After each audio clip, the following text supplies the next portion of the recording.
ইসরায়েলের ওপর ইরানের তৃতীয় হামলা। সংযুক্ত আরব আমিরাতে ইসরায়েলি রাব্বি নিহত। গত 1 অক্টোবর ইরান তাদের প্রতিশ্রুতি পালন করেছে এবং ইসরায়েলের ওপর দ্বিতীয় হামলা চালিয়েছে।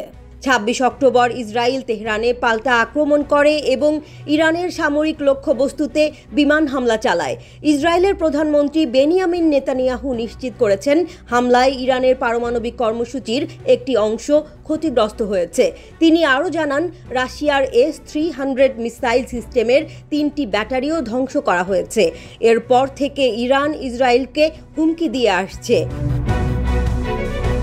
অপরাধী ইহুদিবাদী সন্ত্রাসী চক্রকে ধ্বংস করতে হবে। আইসিসির গ্রেফতারি পরোয়ানার পর খামেনির চমকপ্রদ নির্দেশ। আইসিসির নতুন গ্রেফতারি পরোয়ানা জারি করার 3 দিন পর খামেনির মন্তব্যও আসে। গাজা যুদ্ধে ইসরায়েলের প্রধানমন্ত্রী বেনিয়ামিন নেতানিয়াহু এবং সাবেক প্রতিরক্ষা মন্ত্রী ইয়োভ গ্যালান্টের বিরুদ্ধে মানবতা বিরোধী অপরাধের অভিযোগ আনা হয়েছে। ওয়ারেন্টে বলা হয়েছে যে নেতানিয়াহু এবং গ্যালান্ট মানবিক সহায়তা সীমাবদ্ধ করে যুদ্ধের একটি পদ্ধতি হিসেবে অনাহারকে ব্যবহার করেছেন বলে বিশ্বাস করার যথেষ্ট কারণ রয়েছে। ইরান বলেছে ওয়ারেন্টে ইসরায়েলের গণহত্যাও অন্তর্ভুক্ত করা উচিত ছিল। চলতি বছরের অক্টোবর থেকে ইসরায়েল ও ইরানের মধ্যে উত্তেজনা বাড়ছে। ইরানের সর্বোচ্চ নেতা ইসরায়েলের রাজনৈতিক ও সামরিক কর্মকর্তাদের বিচারের আহ্বান জানিয়েছেন।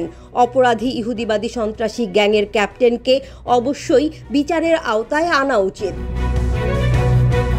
আয়াতুল্লাহ আলী খামেনির এমন মন্তব্যের মাঝেই সামনে এসেছে সংযুক্ত আরব আমিরাতে নিখোঁজ এক ইসরায়েলি ইহুদি রাব্বি বা ধর্মীয় নেতার মরদেহ উদ্ধার করা হয়েছে। ইসরায়েলি গোয়েন্দা সংস্থা মোসাদ রাব্বি জোভি কোগান নিখোঁজের তদন্ত শুরু করার ঘোষণা দেওয়ার পরপরই তার মরদেহ উদ্ধার করা হয়। এই ঘটনাকে সন্ত্রাসী এবং ইহুদি বিদ্বেষী কর্মকাণ্ড বলে অভিহিত করেছে ইসরায়েল। ইসরায়েলি মিডিয়া জানিয়েছে জেভি কোগানকে ইরানের গোয়েন্দারা অনুসরণ করেছে। এক বিবৃতিতে ইসরায়েলের প্রধানমন্ত্রী বেনিয়ামিন নেতানিয়াহুর কার্যালয় থেকে জানানো হয়েছে 28 বছর বয়সী ওই রাব্বিকে হত্যা করা হয়েছে। এই ঘটনায় দায়ীদের বিচারের মুখোমুখি করতে যা করার তার সবকিছু করবে ইসরায়েল। ইসরায়েল সরকার সংযুক্ত আরব আমিরাতে সফরের বিষয়ে সতর্কতা জারি করেছে। ইহুদি নাগরিকদের দেশটিতে শুধুমাত্র খুব জরুরি প্রয়োজন ছাড়া যেতে না করার পরামর্শ দেওয়া হয়েছে। জাতীয় নিরাপত্তা পরিষদ জানিয়েছে সংযুক্ত আরব আমিরাতে সন্ত্রাসী কর্মকাণ্ড রয়েছে, যা সেখানে থাকা বা সফররত ইসরায়েলি নাগরিকদের জন্য বিপদ সৃষ্টি করতে পারে। 2020 সালে ইসরায়েলকে আনুষ্ঠানিকভাবে স্বীকৃতি দেয় সংযুক্ত আরব আমিরাত।